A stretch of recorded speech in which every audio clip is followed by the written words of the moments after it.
is the fall line.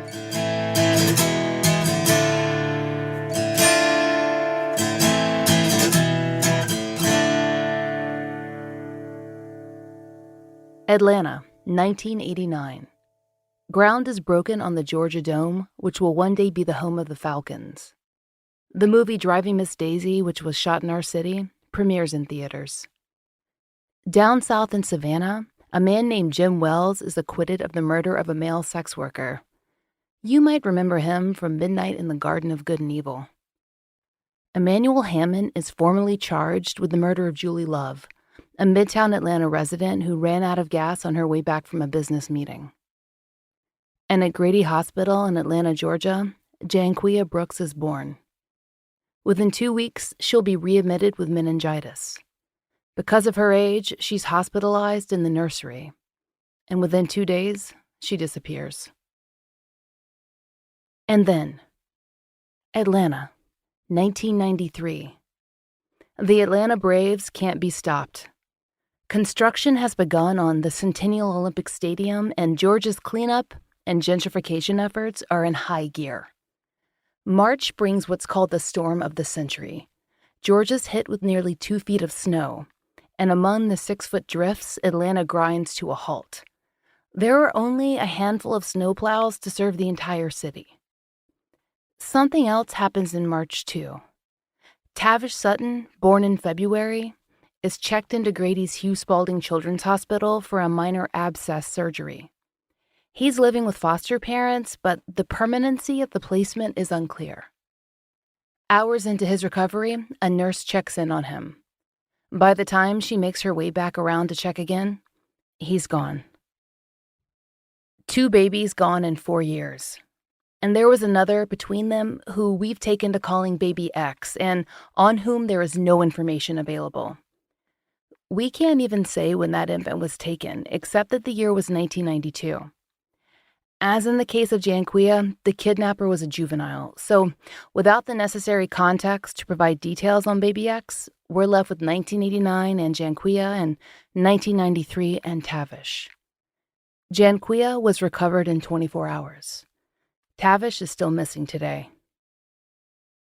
We're able to tell you their stories thanks to the Atlanta Police Department, who shared their files on both cases. Media coverage for Janquia was mostly broadcast on local television, and today there are only 3 articles available that even mention her case. Tavish has received more coverage, but the details are still spare. Without APD, this episode would not have been possible. It's a welcome change.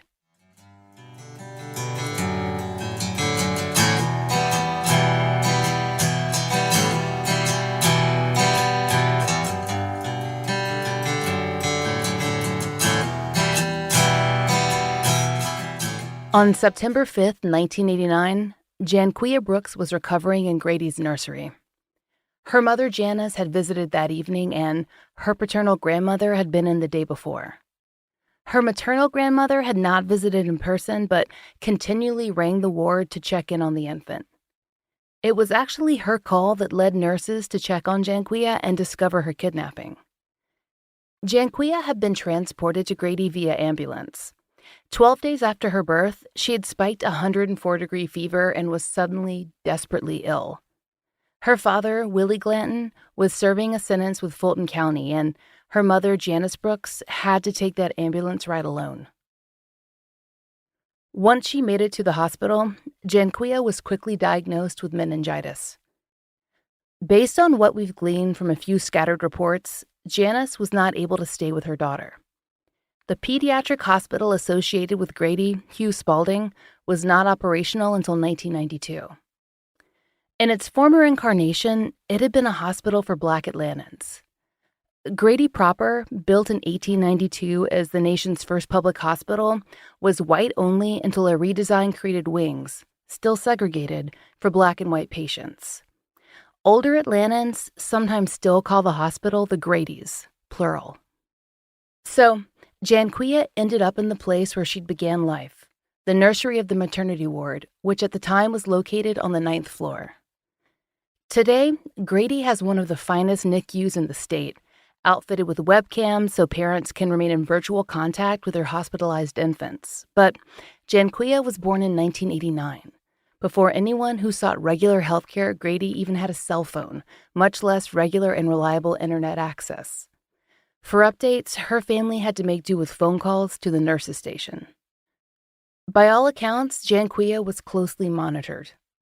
Her hospital records have been preserved and show evidence of extensive, detailed care, what one would expect for an infant with a life-threatening illness.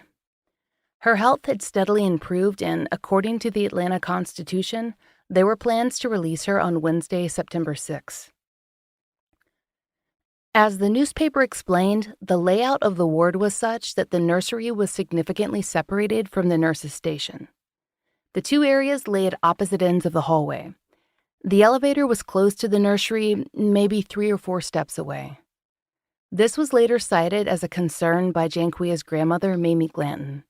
She is quoted as saying, quote, "You could walk in the room, pick up a baby, and walk right out without anybody seeing you," unquote. There were security guards, but not on every floor. In the same article, Grady's then spokesperson, Beverly Thomas, responded, quote, "Short of stopping everybody at the door, putting in a metal detector, and restricting access to the hospital, we've done all we can do." Thomas estimated that to fully secure Grady with guards, they'd need to hire 80 more staff members, which would be big numbers for a public hospital. It's worth noting that with the influx of people pouring into Grady on any given night, security guards could not remain at their assigned stations or sometimes even complete their rounds. Major upsets or outbreaks of violence were not unusual.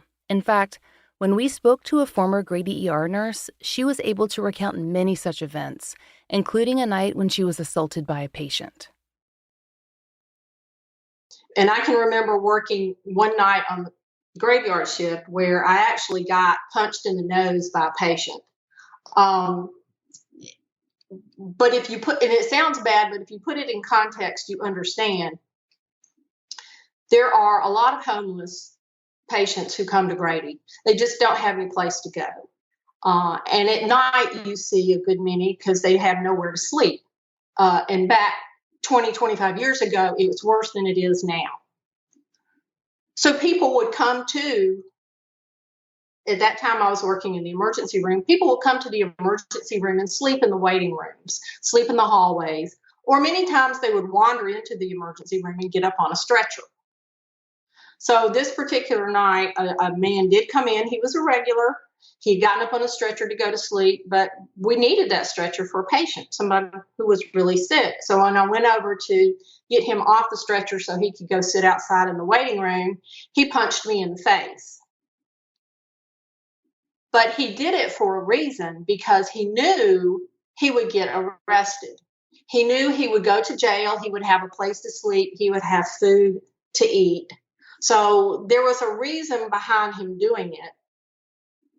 And I understood that. I didn't hold a grudge against him because I knew what he had done, although my nose was swollen, but I wasn't hurt very bad.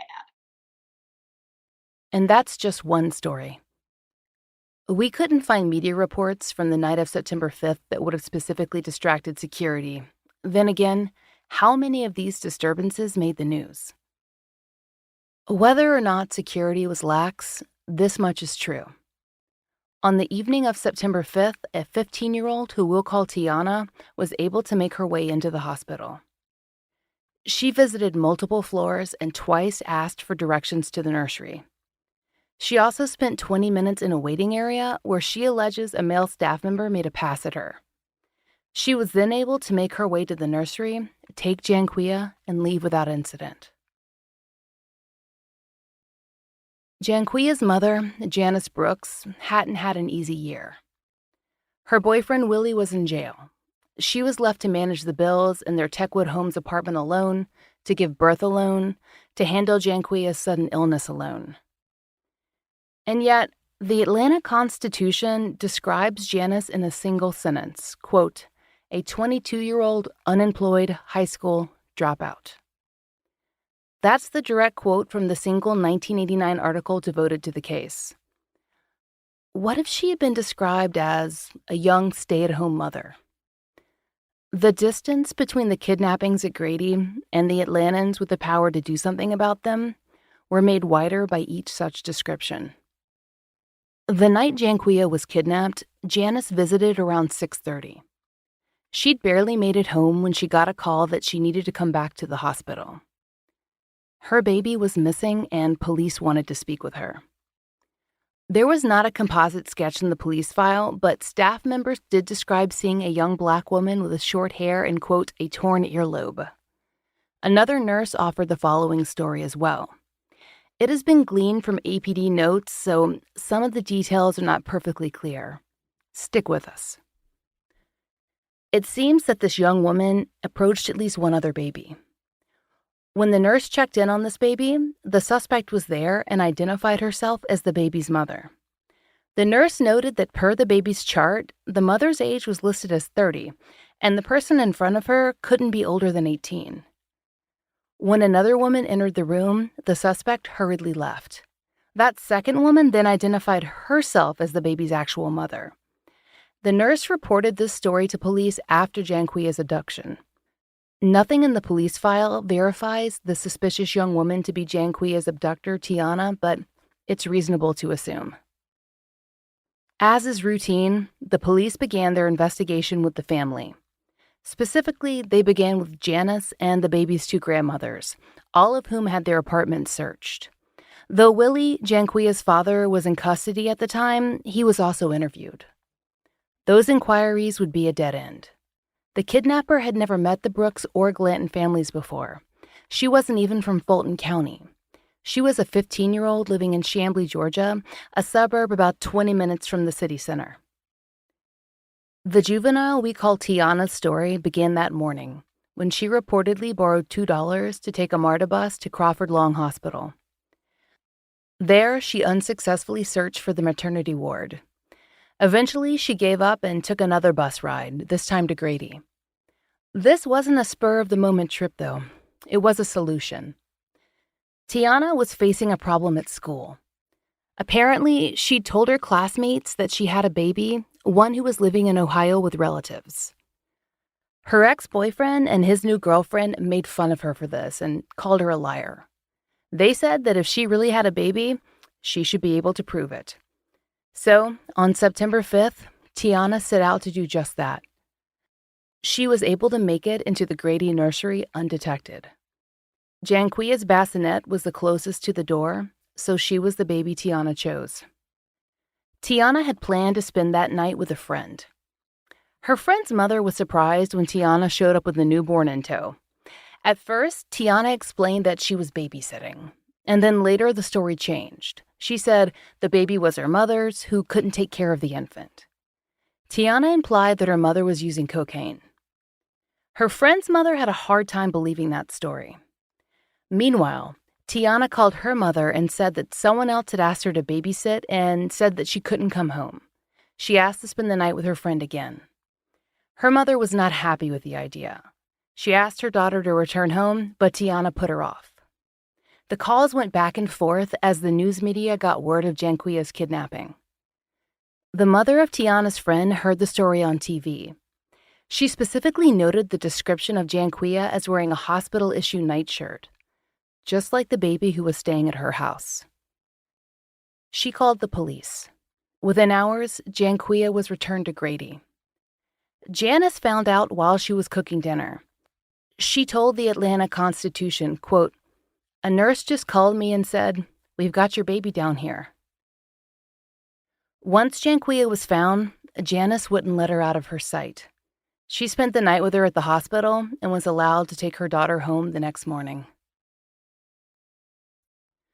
Meanwhile, Tiana's mother gave consent for her daughter to be questioned. She is quoted in the records as saying that she wanted to get to the bottom of it too. Tiana first spoke to officers when she was being transported to the station. She offered the explanation that she was walking down the street when a white man approached her with the baby. She alleged that he asked her to take Janquia to a local pharmacy, promising to meet them there. The man never arrived, so she decided to take the baby to her friend's home. That was her story for a while, but she eventually told the truth. about the imagined baby in Ohio and the bullying she'd gotten at school. Tiana's mother told police that Tiana was, quote, out of her mind, end quote, and needed psychiatric help. We don't know if she actually received it.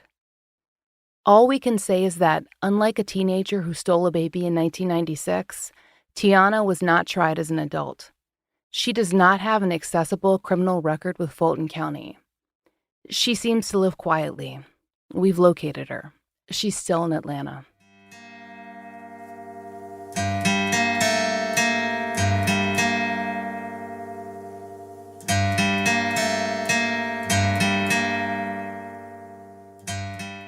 At the time Janquia was abducted, there were no studies or national statistics on baby snatchings.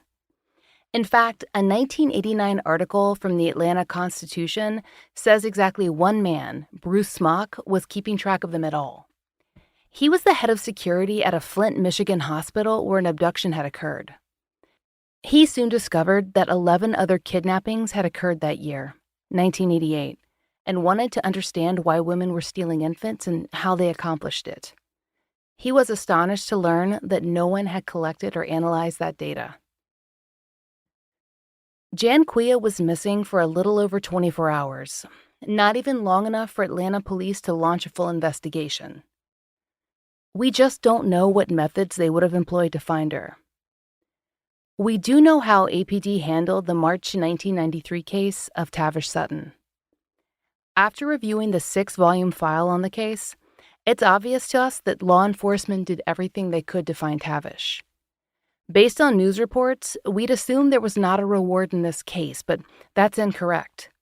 The APD still has combination GBI APD flyers on file that offer a $10,000 reward in Tavish's case. We spoke to former APD Lieutenant Danny Agan, who worked Tavish's case in 1993. Here's what he remembered. I was supervisor in charge of the homicide squad, and at that time, the missing persons unit was attached to the homicide squad. A little bit of a change had taken place at some point. Missing persons had been split up. If I'm recalling correctly, we had adult missing persons, and then you had missing persons that were juveniles. 2 different entities in the police department handling those crimes. The missing persons unit and the homicide squad was staffed by 1 detective. Now, that may sound like it was skimpy staffing, but that really was adequate for what was going on. This detective focused on missing persons. Her job was to make sure that if a report came in, that if there was something there that called attention of maybe the person who's missing is in danger, or maybe it's something other than a missing person, it could be a crime, she would take necessary action to utilize resources to get an investigation going other than just an inquiry on why this person's missing. So we had the resources there of homicide detectives and assault detectives, which equaled about 35 detectives that we could pull from to work missing persons if in the event that we needed to do so. Tavish Sutton's case was not a missing persons case. It was a straight up kidnapping. So we need to make that clear. This wasn't treated like Tavish just got up and walked out of the hospital on his own and went out hanging out with his friends. He was stolen. He was kidnapped. And this case was treated as a serious crime from the very beginning. And because of that, the news media had a strong presence in reporting this. Composite photo or composite police artist rendering of what the baby looked like, and I think even what the possible suspect looked like, were given to the press, and there was plenty of coverage about this particular crime. The whole purpose of that was to try to generate leads. It was a story, and of course, we needed input from citizens who could maybe point us in the direction of a lead.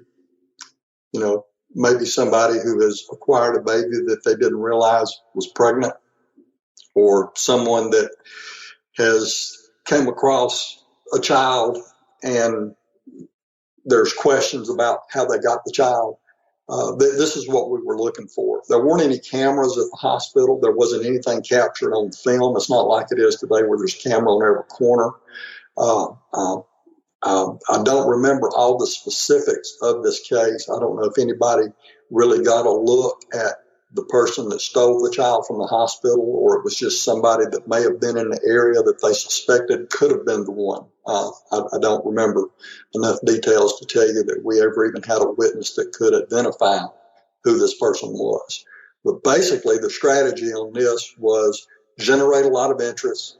Hopefully somebody's going to call us and tell us, hey, you need to look at this person. They've got a child and we don't really know where the child came from. That's what we were banking on. Danny Agan mentions the importance of news coverage. It's what helped solve the kidnappings of Shanti Alexander, Janquia, and the other babies who were returned. When the public is made aware, they generally pitch in to help investigators by reporting things that just don't seem right.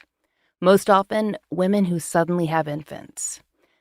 But if a woman had been faking a pregnancy, appearing with a new baby would be the most natural thing in the world.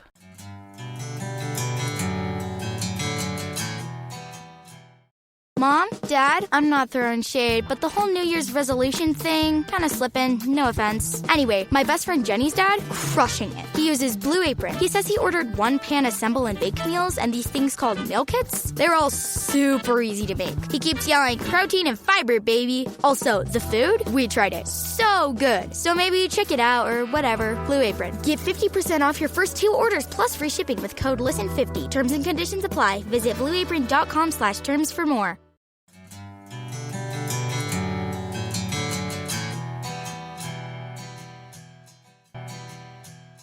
Tavish got his share of local coverage, though national attention would have been better. We've seen it in other cases, like that of baby Lisa Irwin, who disappeared from her parents' home in Kansas City, Missouri in October of 2011. Her story went international. You've probably heard it covered in more than one podcast. There's also 1-year-old Ayla Reynolds, who vanished while under her stepmother's care that same year. Widespread media coverage doesn't equal a resolution. After all, both those babies are still missing. But you've likely at least heard of them. They were at home with their parents. That created an immediate sense of families as victims and as suspects. Tavish's story is just a little different. Tavish Sutton entered foster care at approximately 3 weeks old. According to police records, there was not a relative with whom Tavish could readily be placed, so he was assigned to a foster family with experience caring for infants. Shortly after his arrival, his foster mother noticed that he had an abscess. She alerted DFACS, who took him to Grady for treatment. Tavish was described as a particularly attractive baby, with wide eyes and a full head of curly hair. In fact, he was admired by all of the nurses who saw him at intake. A beautiful boy, they remarked, as his caseworker dropped him off. He was checked at a Hugh Spalding Children's Hospital in the first week of March as a ward of the state. Minor surgery was performed, and Tavish was given a shared room in which to recuperate. He was dressed in a flower print t-shirt, a diaper, and was wearing a hospital bracelet. Nurses fed him and checked him and dressed his wound. As far as we know, he had no visitors. His birth family was not informed that he was at the hospital. Even if they had called his mother, they wouldn't have reached her. She had been checked into Georgia Regional for mental health treatment. His roommate was checked in the night before Tavish's kidnapping. The infant, a boy, had an infected toe. This family, who we'll call the Johnsons, had caused a bit of trouble for the nursing staff. The room was not set up for parents to spend the night, but Mrs. Johnson had insisted. She said her husband had left for work with the only house key and that she and her daughter wouldn't be able to get inside without him. According to the nurse who last saw Tavish, when she'd looked in on him, the mother and daughter had been asleep on the couch in the room. Mr. Johnson had left early that morning. He said he'd headed home, changed for work, walked down to MARTA, and at the last minute decided he was too tired to go in. He then called in from a payphone and went back home, where he took a nap in the living room. By the time he woke up, Tavish Sutton was missing, and he became, by default, a suspect. The Johnsons were thoroughly investigated by police. This included multiple polygraphs, background checks, interviews of alibi witnesses, and a check of their home. They were eventually cleared, but not before Mr. Johnson participated in several police interviews. They were not the only ones. Tavish's birth family was thoroughly investigated as well. None of these leads proved true as far as investigators could tell. After all, the family had no clue Tavish had been in the hospital. Just how would they have arranged a kidnapping? Their homes were searched, and they were cleared. Investigators began to focus on reports of two suspicious persons who had been seen at different times. The first, a man, had appeared the night before and attempted to enter the children's wing after 8:30. This is of note because at 8:30, all visitors, parents and relatives, were required to carry yellow passes that identified them as authorized. This man, who was tall, slim, and wearing a baseball cap, had no reason to be there. He did not have a pass. Nurses described him as agitated. He disappeared before security was called. The second was a woman seen just outside the hospital. She was around 5'5" and about 160 pounds, with a medium brown complexion and hair pulled back in a large bow. She wore black pants and a long black coat, and was carrying a small infant with curly hair. A man reported this sighting to police, specifically noting he remembered her because she was very attractive. Another witness saw the same woman inside the hospital, though it's unclear whether this sighting took place on the maternity wing itself. 2 different forensic sketches were completed. In both, the woman has strong cheekbones and almond-shaped eyes. She wears large earrings, geometric shapes in one and hoops in the other. She looks to be about 25 years old. As Tavish's story trickled out into the news media and the local papers, the APD asked for the FBI's help on the case. Although we cannot access the FBI records, we do know that they worked with APD on a variety of leads and followed up on any and all tips that came in. One such tip regarded a woman who had been seen by a former classmate and was now dressed as if she lived on the street, walking downtown and carrying a baby. The baby was wrapped in a bright, clean hospital blanket. There were also several rumors circulating about a woman who used to hang around Grady and who, according to several of the missing person databases, was known for pretending to be pregnant, but we couldn't find any verification of the story. That idea, though, fits in with other abductors we've studied, including Louise Lett, who kidnapped Shantae Alexander. A final tip concerned a robbery that had occurred just before Tavish's disappearance and involved some individuals who were part of his extended family. The APD looked into them all. They tracked down and questioned the woman seen on the street by her classmate. Her high school yearbook photo is still in Tavish's file. They talked to the family who had been burglarized. They took pictures of men known to Tavish's family and created photo lineups. Eventually, they even arranged for Tavish's story to be featured on America's Most Wanted.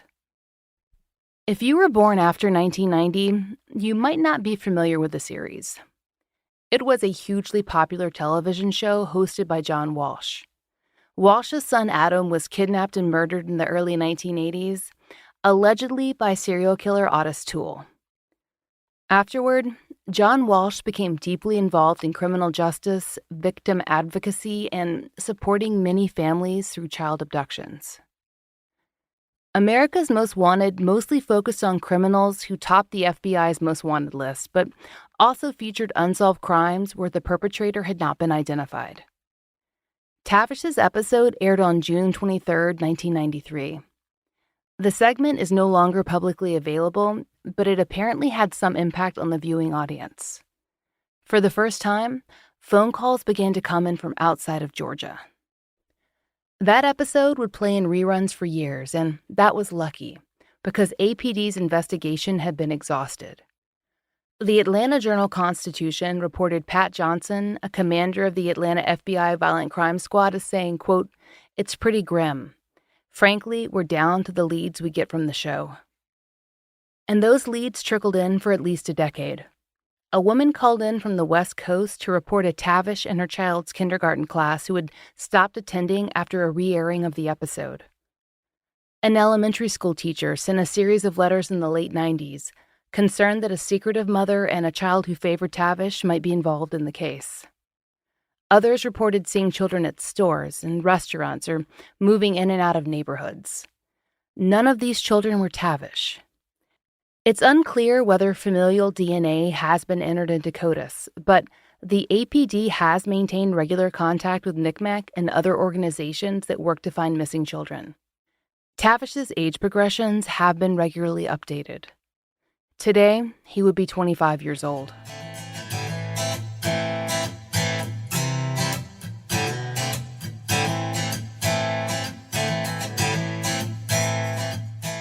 After Tavish's 1993 disappearance, his biological mother filed suit against Grady.